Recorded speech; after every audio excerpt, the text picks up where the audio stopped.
આણંદ જિલ્લાના મહત્વના સમાચારની વાત કરીએ તો આણંદ જિલ્લા પંચાયત ખાતે આજે આરોગ્ય વિભાગમાં ફરજ બજાવતા આઉટસોર્સિંગ કર્મચારીઓ દ્વારા છેલ્લા 2 માસથી પગાર ચૂકવવામાં નહીં આવતા સૂત્રોચ્ચાર કરી આરોગ્ય વિભાગની કચેરીમાં રામધૂન કરી વિરોધ પ્રદર્શન કર્યું હતું।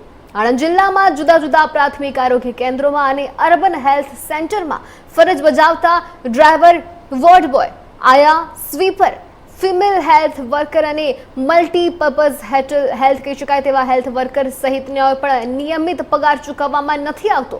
આ કર્મચારીઓને છેલ્લા 2 માસથી પગાર ચૂકવવામાં નહીં આવતા કર્મચારીઓ માટે પરિવારનું ગુજરાન કેવી રીતે ચલાવવું તે સમસ્યા ઊભી થઈ છે। આરોગ્ય વિભાગના કમિશનર દ્વારા માર્ચ 2021માં કરાયેલા પરિપત્ર અનુસાર પગાર ચૂકવવાના વર્ગ 4ના આઉટસોર્સિંગ કર્મચારીઓ સહિત કાયમી કર્મચારીઓને પ્રથમ અગ્રતા અને વર્ગ 3ના આઉટસોર્સિંગ સહિતના કર્મચારીઓને દ્વિતીય અગ્રતા આપવાનો આદેશ આપવામાં આવ્યો છે, પણ તેમ છતાં પણ વર્ગ 4ના કર્મચારીઓને વેતન ચૂકવવામાં આ પરિપત્રનું પાલન થતું નથી। આરોગ્ય જિલ્લા પ્રાથમિક આરોગ્ય કેન્દ્રો અને અર્બન હેલ્થ સેન્ટરમાં ફરજ બજાવતા તમામ આઉટસોર્સિંગ કર્મચારીઓએ જ્યારે આજે જિલ્લા પંચાયત ખાતે નિયમિત પગાર કરવા તેમજ 2 માસનો પગાર ચૂકવવાની માંગ સાથે સૂત્રોચ્ચાર કરી આરોગ્ય વિભાગની કચેરીમાં ધરણા કરી રામધૂન બોલાવી વિરોધ પ્રદર્શન કર્યું હતું। ત્યારે ત્યારબાદ મુખ્ય આરોગ્ય અધિકારીને આવેદનપત્ર આપી આરોગ્ય કમિશનર 2021ના પરિપત્રનું વેતન ચૂકવવામાં પાલન કરવાની માંગ પણ કરી હતી। આ અંગે મુખ્ય આરોગ્ય અધિકારી જે છે ડોક્ટર દીપક પરમારે પણ કહ્યું હતું કે ગત નવેમ્બર માસમાં કોન્ટ્રાક્ટ એજન્સી બદલવાના કારણે તમામ કર્મચારીઓના દસ્તાવેજો અને ફોર્મ નવેસરથી અપલોડ કરવાના થતા હોવાથી પગાર ચૂકવવામાં વિલંબ થયો હતો, પરંતુ આ અંગે એજન્સીને પણ કર્મચારીઓના પગાર તાત્કાલિક ચૂકવાય તે માટેની કાર્યવાહી કરવાની જાણ કરવામાં આવી છે। પામીશાબેન જસભાઈ મકવાણા કઈ બાબતને લઈને આજે રજૂઆત કરી રહ્યા છો? આ 2 મહિનાથી અમારો પગાર જ બિલકુલ થતો નથી અને આ 3જો મહિનો ચાલુ થશે। જાન્યુઆરી, ફેબ્રુઆરી, ડિસેમ્બરમાં પણ આવું થયું। પહેલા આગળ એક પગાર કર્યો તે પણ ટુકડા ઉછીને આપતા હોય અડધો પગાર રાખ્યો। અત્યારે સર અમારા પગાર પૈસા વગર શું ના થાય? એ લોકોના પગાર સ્ટોપ કરાવે તો ખબર પડે કે મોંઘવારી શું વસ્તુ છે એમ।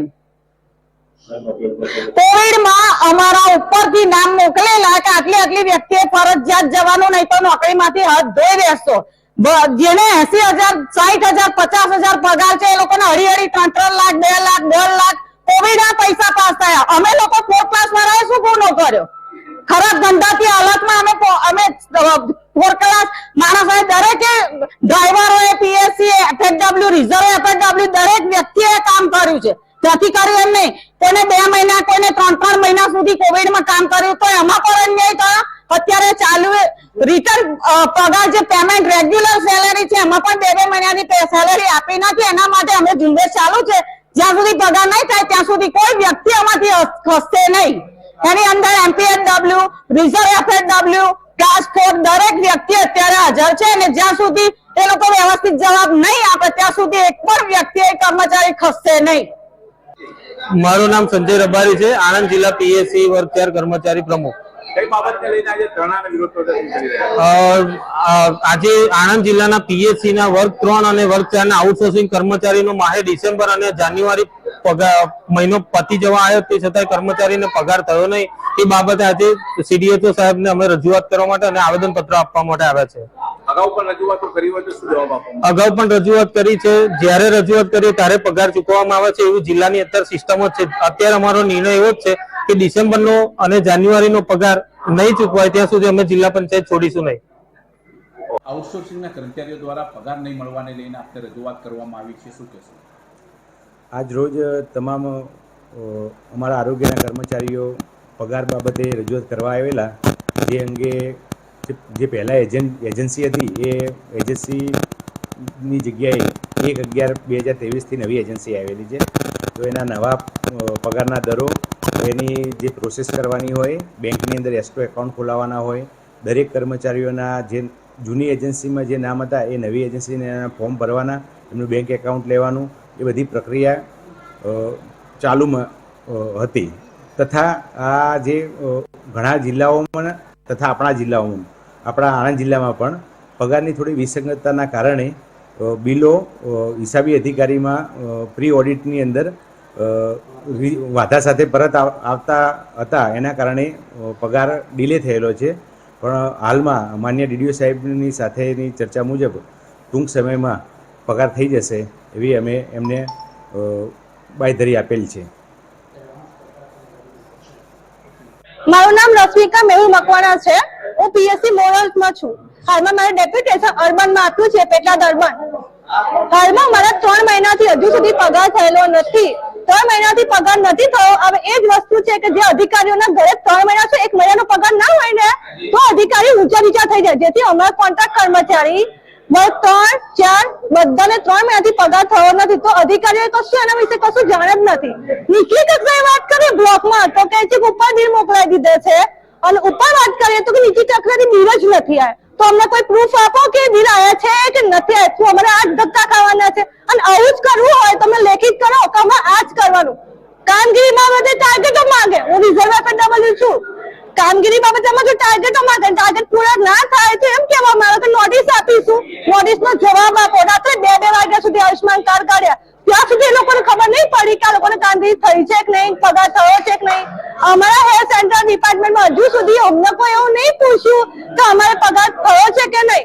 હાલમાં અમારા જિલ્લા પંચાયત ના છૂટકે આવવું પડશે. અમારી ઈચ્છા નથી કઈ અમે આવીએ કે અધિકારીઓને હેરાન કરીએ, પણ ના છૂટકે અમારે આવવું પડે. આજે જો આનું કોઈ નિરાકરણ નહીં જ આવે તો સાચે જ કહીએ છીએ આખી રાત બેસવું પડશે, તો સ્વેચ્છાએ બેસવા તૈયાર છે.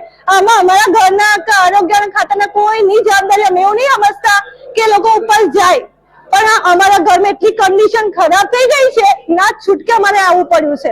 અમે રિક્વેસ્ટ કરીએ છીએ ઉપર દરેક અધિકારીને કે નીચના કક્ષાનું ધ્યાન આપો કે એ લોકોને પગાર થયો છે કે નહીં, કઈ તારીખે થવાનો છે, એટલી અમને તારીખ બી આપો કે 10 તારીખે થશે, તો અમે એટલી તો સાંત્વના મળે કે અમારે 10 તારીખ સુધી તો પગાર થશે. પણ હાજરે 3 મહિના પતવા હજુ સુધી પગારનું કશું ઇસ્યુ જાણવા મળ્યું નહીં. સાહેબને વાત કરી તો સર એમ કહે છે કે હજુ ડીડીઓને વાત કરી પછી જઈશું.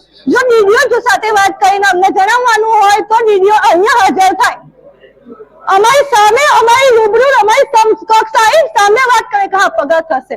અમને થોડીક સાંત્વના આપો ને તો અમને બહુ છે. પણ હા, જો ડીડીઓ સર આવીને આ વસ્તુ કહેવા તૈયાર હોય તો અમે આ કક્ષાએ ઉભા રહેવા તૈયાર નથી જ. જિલ્લા પંચાયત તાત્કાલિક છોડી દઈશું, અને જે બી સેન્ટરની અંદર અત્યારે રજા મૂકીને આવ્યા છે એ સેન્ટર પર ફરજ ઉપર હાજર થવા તૈયાર છે. આજે અમે સીએલ મૂકીને આવ્યા, કેમ અમારા પગાર હતો અમારા સીએલ મૂકવાની, એ સીએલ 12 સીએલ મહિને અમને આપો ને એમાં ફટાફટ સીએલ લખવા તૈયાર છે. પણ એ સીએલ વાળા એની જો અમે રાત્રે 2 વાગ્યા સુધી નોકરી કરી છે. અમારા છોકરા બહેરા બધા અમારી પાસે ભીખ માંગે કે થોડોક અમને ટાઈમ આપો. એ ટાઈમે કોવિડની ટાઈમે અમને આજ કરાયું. ગવર્મેન્ટ કર્મચારીને પગાર આપ્યો તો વાહવા લૂંટાય. અમે કોન્ટ્રાક્ટ કર્મચારીને કશો પગાર નહીં મળ્યો, અને છતાં હાલની કક્ષામાં અમારે કામ કરવું જ પડે છે. અમે એ કહીએ છીએ કે અમે કોન્ટ્રાક્ટ વાળાને બી પગાર કોવિડનો આપવો જ જોઈએ.